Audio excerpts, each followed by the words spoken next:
Hey guys, my name is Grant. I'm on a mission to watch every single movie ever made, or at least as many as I possibly can. If that is something you are interested in, then your wish has been granted and you are in the right place. Today, I'm just going to be talking about the movies that I am most excited for coming out in 2026. I saw a lot of fantastic movies in 2025, and my hope is that going into this next year, it is just absolutely going to blow 2025 out of the water.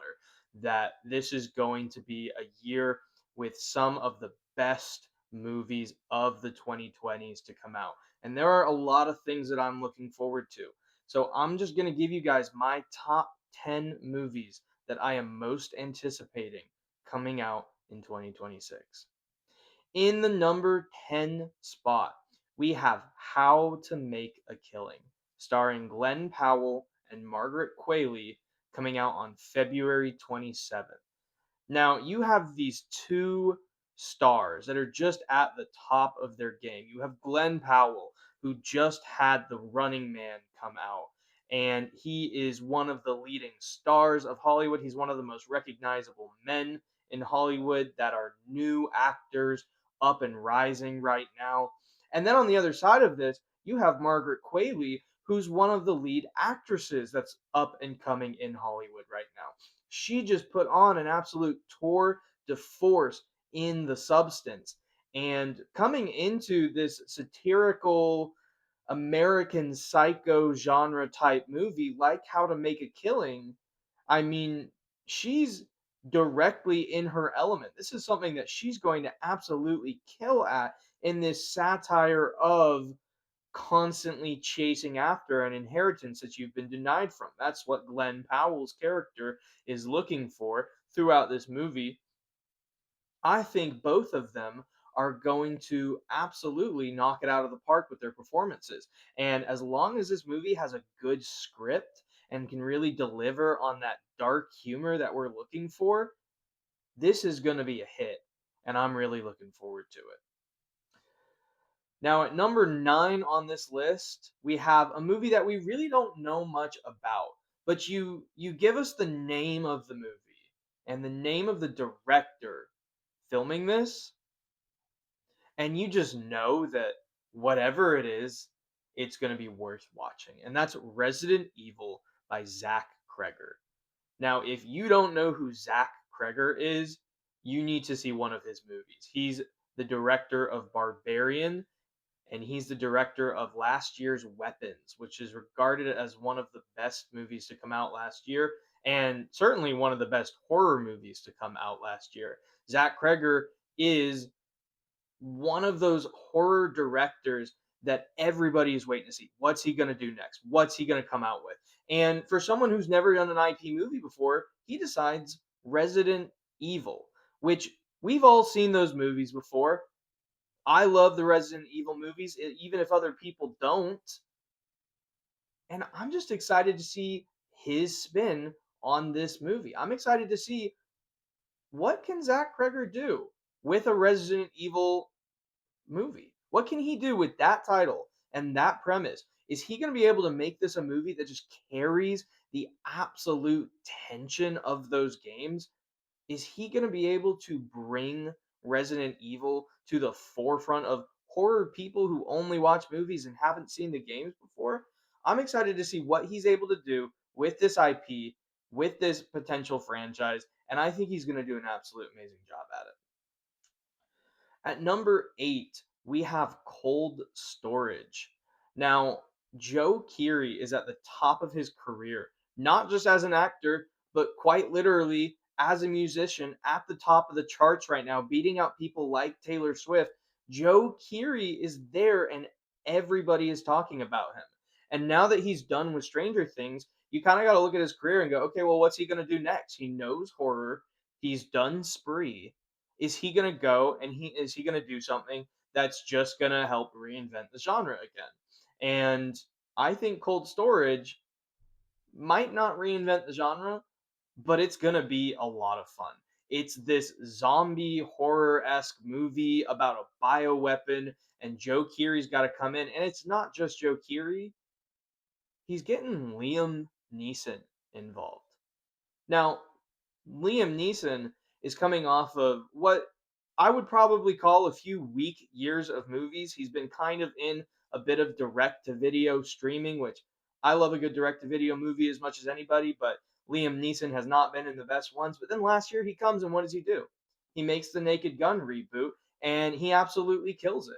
So he's coming in alongside Joe Keery, somebody who is just looking to really define his career after Stranger Things.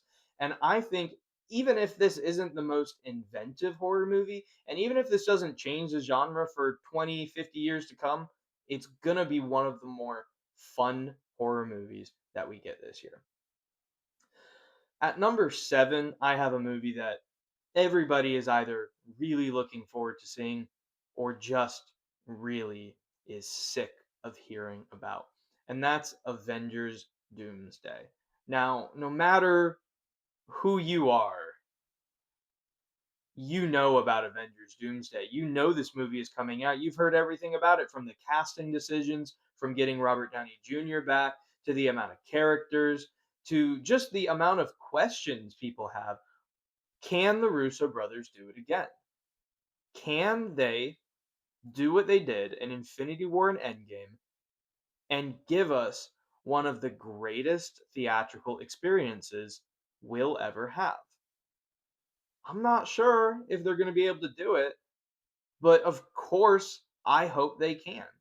There is nothing I want more from the Russo brothers to bring it home and to show, hey, we are not only capable of doing this once, we're not only capable of doing this twice, right? This is something we can repeatedly deliver to the MCU and just bring life back to a franchise that has really struggled in the last few years.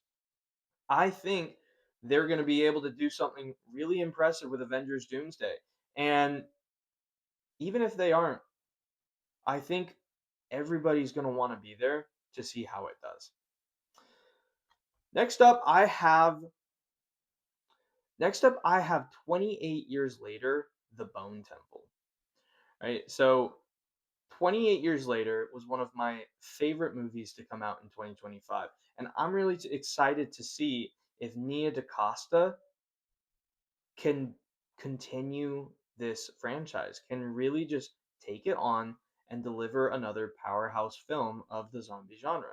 I think she's going to do an excellent job. I think she's going to be able to just take it home, give us a powerhouse, and just make it a movie that carries this trilogy well. That said, is it going to happen? I don't know. The exciting thing is I don't have to wait very long because I'm going to see this movie in a week and I will let you guys know what I think of it when it comes out. Next up, I've got the Super Mario Galaxy movie at number 5. After the blast that was the first movie, the Super Mario Brothers movie wasn't the most inventive thing ever made. Okay, it didn't change the genre of animation. It didn't do anything crazy. It was a fun theater movie. It was something you went with your family to see. You enjoyed it. You had a good time. You had a good rest of your day. The Super Mario Galaxy movie has the potential to be a little bit different than that. It has the ability to come in and add a little bit more life to this franchise, to add a little bit more depth, to get a little bit more creative with the style of their movie and the characters and where they take these characters, the adventure that they go on, right? This is a game that plenty of Mario fans love. They adore Super Mario Galaxy. It is one of the most iconic ones in the franchise. And so they're taking this fantastic game and they're just bringing it to life in an absolutely gorgeous looking movie. If you've seen the trailer to this movie, you know it looks impressive. I'm really looking forward to seeing if they can fix some of the problems of this first movie, where it feels a little too simple at times, a little too easy, a little too leaning towards a younger demographic. It's like not entirely meant for adults at times. I'm really hoping the Super Mario Galaxy movie can be an experience for everybody. At number 4, I have Violent Night 2. And look, Violent Night 2 is David Harper as Santa Claus killing people. You do the math on whether that's going to be a fun movie. I'm going to be doing the math on how many days I have to wait and see it, right? I think this is going to be an absolute blast. I don't really think there's anything they can do in this movie that isn't going to make me enjoy it. I loved Violent Night, and I thought some of the decisions they made in that movie were absolutely silly. I thought they were goofy decisions, and the movie still ended up being fantastic. I think even if they continue that same trend of making decisions where you're just like, what do they want out of this movie? What is their end goal here? I still think it's going to be a really fun movie. I still think no matter what they do, Violent Night 2 is gonna absolutely rule. It's still gonna be David Harper as Santa Claus killing terrorists or killing criminals or bad people. At number three, I have Project Hail Mary. Now, Project Hail Mary is actually my wife's number one most anticipated movie of the year. Ryan Gosling is teaming up with Lord and Miller in a story written by Andy Weir. The cast list is absolutely stacked. I think this movie has all the right pieces to succeed. And so we're going to have to see if this is something that it's really able to do. But I think you can't deny the quality of everybody involved. Why would you doubt that they're able to deliver something impressive? I mean, Lord and Miller are two of the most impressive directors out there right now. Their teamwork has delivered some absolutely mind-blowing movies of the last 10 years. They're going to be able to do something.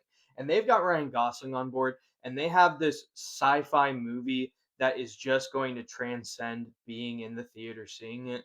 I think Project Hail Mary is going to be one of people's favorite movies of the year, and I think it's probably going to be one of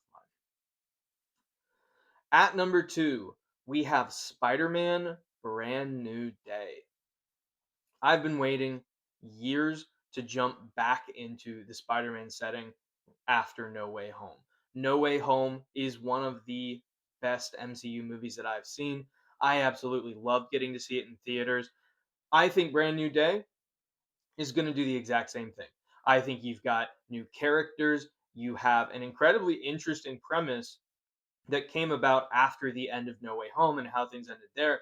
Now you have to reckon with the fact, what is Spider-Man going to do when his entire life has now changed? Combine that with the fact that you have people like John Bernthal coming in, reprising his role as the Punisher. You have these talks of what other superheroes are going to come in. You have talks of Sadie Sink coming in from Stranger Things. You have the talent, you have the characters, you have a great premise, you have everything you need to make this one of the best movies of the year. I don't think they can mess it up. Hopefully they can't, because that's going to be pretty disappointing if they can, but it's sitting at number 2 for me of most anticipated movies of the year. And then finally, my number 1 most anticipated movie of the year is going to be The Hunger Games: Sunrise on the Reaping. Now, I'm somebody who absolutely adores the Hunger Games series. In fact, every Christmas day, my family watches the entire Hunger Games franchise as much as we can get through at least. Sometimes we'll make it, sometimes we'll stop right around the end of Mockingjay Part 1. But we've watched all of these movies for years, and then when The Ballad of Songbirds and Snakes came out, I was pretty nervous. I was wondering, does Francis Lawrence have what it takes to kind of recreate the magic of the original Hunger Games series? And then he goes and delivers my favorite movie that he's done in the franchise. Ballad of Songbirds and Snakes is the best Hunger Games movie, in my opinion, and it's not the best book. So it's a lot of his own talents and the talents of Tom Blythe and the people involved who made that movie. But we know Francis Lawrence can do it now. We know that he can take a movie that's not even connected to the main story of Katniss and Peeta, and he can give us one of the best Hunger Games movies that we've ever seen. Can he do it with Sunrise on the Reaping? Well, given that it's one of the best Hunger Games books out there, maybe the best, only arguably alongside Catching Fire, I think he's got the talent. I think he's got an outstanding cast list. I think you look at the actors that are involved in this, how can this movie go wrong? How can he not make Sunrise on the Reaping the most moving, the most traumatizing, the most emotional and compelling Hunger Games movie out there? I think it is going to absolutely define the franchise. You go through this original quadrilogy, and then you get to the Ballad of Songbirds and Snakes, and you think you're done. Sunrise on the Reaping comes, absolutely demolishes you. This is the movie I'm most looking forward to. I'm going to see it as soon as it comes out in the theaters, just like I did with Ballad of Songbirds and Snakes. I might see it twice in theaters. We'll see how much I like it the first time. This is my number one movie of the year. So there you guys have it. That was my top 10 most anticipated movies of the year. I'm really excited to see all of these. There are plenty of movies that I didn't get to talk about. One of the things that I'm going to be focusing on next is some movies that aren't coming out theatrically. So if that is something that you want to see, please tune back in. Your wish will be granted. Have a good day.